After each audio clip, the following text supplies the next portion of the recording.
السلام علیکم student of 10th class elite school Al-Miraj campus کی طرف سے آج ہم اردو میں چیپٹر نمبر 8 ملمہ جو ہے وہ پڑھ رہے ہیں۔ ملمہ کی رائٹر ہیں، مصنفہ ہیں ہاجرہ مسرور۔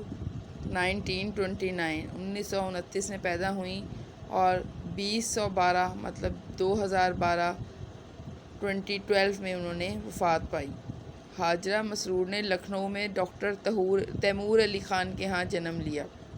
اس لائن کو انڈر لائن کریں۔ اس کے بعد دیکھیں ان کی جو ہیں وہ بکس جو ہیں ان کے نام یاد کریں: چرکے، ہائے اللہ، چوری چھپے، اندھیرے اجالے، تیسری منزل، وہ لوگ، یہ ڈراموں کا سلسلہ ہے، اور سب افسانے میرے، یہ ان کی کتابوں کا کلیات ہے۔ ہاجرہ مسرور نے 2012 کو کراچی میں وفات پائی اور یہیں دفن ہوئی۔ یہاں پہ ایک سیکنڈ پیراگراف جو ہے اس کی فرسٹ لائن: خواتین افسانہ نگاروں میں ہاجرہ مسرور نے خاصی شہرت پائی۔ یہ سوال پوچھا جا سکتا ہے کہ کس نے خاصی شہرت پائی خواتین میں؟ اس میں تو آئے گا اس کا آنسر ہاجرہ مسرور۔ اس کے ورڈز میننگ دیکھیں آپ۔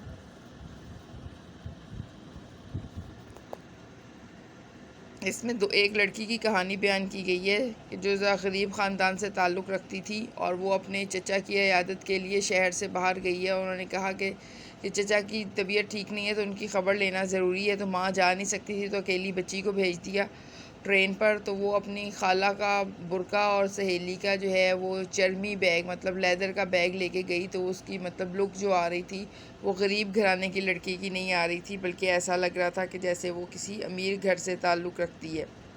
تو اس بات پہ وہ بہت خوش تھی۔ جب وہ اسٹیشن پہ پہنچی ہے تو وہاں جا کے اس نے کلی سے کہا ہے کہ ٹکٹ گھر جانا ہے، تو ٹکٹ لینے جب وہاں پہنچی ہے تو ابھی وہ بند تھا، اور وہاں پہ بے شمار لوگ جو ہیں وہ اس طرح سو رہے تھے، اس نے لکھا ہے لاشوں کی طرح سو رہے تھے، جیسے کہ گویا ان میں کوئی حرکت برکت ہی نہیں تھی اور انہوں نے کوئی سفر کرنا ہی نہیں تھا، اتنی گہری نیند سو رہے تھے۔ تو اس نے وہاں پہ ایک لڑکا دیکھا جس نے ایک بہت خوبصورت اوور کوٹ پہنا ہوا تھا اور وہ ان کو دیکھ رہا تھا۔ اس نے کلی کو کہا کہ ان کو ویٹنگ روم میں بٹھا دو جب تک جو ہے وہ ٹکٹ گھر نہیں کھلتا۔ کلی جو ہے وہ اس کو ویٹنگ روم میں لے گیا اور اس نے اس کو کہا کہ جو ہے جب مجھے ٹکٹ گھر کھلنے کا بتاؤ گے تو پھر میں تمہیں اس کے بدلے میں پیسے بھی زیادہ دوں گی اور مجھے ٹکٹ بھی لے دینا۔ وہاں سے اس نے سیکنڈ کلاس کا ٹکٹ لیا لڑکے سے چھپا کے کہ اس کو پتہ نہ چلے کہ میں غریب گھر کی لڑکی ہوں۔ جب وہ ٹکٹ لے کے وہاں پہ ٹرین میں بیٹھنے کے لیے گئی ہے تو اس نے دیکھا ہے کہ لڑکا بھی وہاں کھڑا ہوا ہے، تو وہ جو سیکنڈ کلاس کے ڈبے میں ہے وہ وہاں بیٹھ نہیں سکی، اور اس نے کہا کہ کہیں لڑکے کو پتہ نہ چل جائے کہ میں جو ہوں غریب گھر کی لڑکی ہوں، پھر میری وہ کوئی ویلیو اور میری کوئی قدر یہاں باقی نہیں رہے گی۔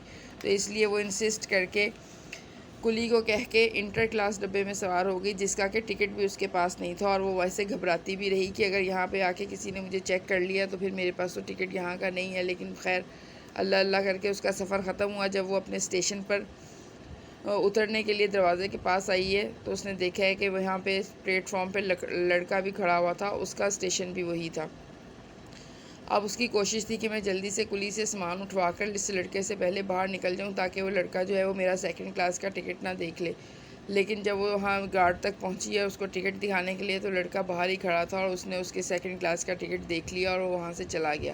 وہ لڑکی جو تھی وہ بہت اداس ہوئی، اس نے سوچا کہ اس کو لڑکے کو میری اوقات پتہ چل گئی ہے اور اب یہ اس کی نظروں میں میری کوئی ویلیو نہیں رہ گئی، اس لیے وہ چلا گیا۔ تو وہ چچا کے گھر آئی، چچا کے گھر آ کے اس کی خوب خاطر مدارت کی گئی، لیکن اس کا دل بجھا رہا، وہ اداس رہی اور چائے پی کر دوائی کی طرح وہ اوپر چھت پر آ گئی۔ جب چھت پر آئی اور اس نے ساتھ والوں کے گھر میں جھانک کر دیکھا تو ایک لڑکا جو ہے وہ چارپائی پر الٹا لیٹا ہوا تھا، اور جیسے ہی لڑکے نے کروٹ بدلی تو اس کو دیکھ کے پتہ چلا کہ یہ وہی لڑکا تھا جو اسٹیشن پہ اس نے دیکھا تھا، اور اس نے بہت خوبصورت سا اوور کوٹ پہنا ہوا تھا، حالانکہ وہ بہت ہی کسی غریب عورت کا گھر تھا اور ان کے گھر میں قابل ذکر چیز کوئی بھی نہیں تھی۔ ایک بوڑھی سی عورت بیٹھ کے موٹی موٹی روٹیاں لگا رہی تھی۔ اس نے اپنی چچا زاد بہن سے پوچھا کہ یہ کس کا گھر ہے، تو اس نے بتایا کہ یہ ایک بیوہ عورت کا گھر ہے، اس کا بیٹا شہر میں پڑھتا ہے اور یہ ہمارے گھر کے تمام کپڑے وغیرہ جو ہے وہ یہی سیتی ہے۔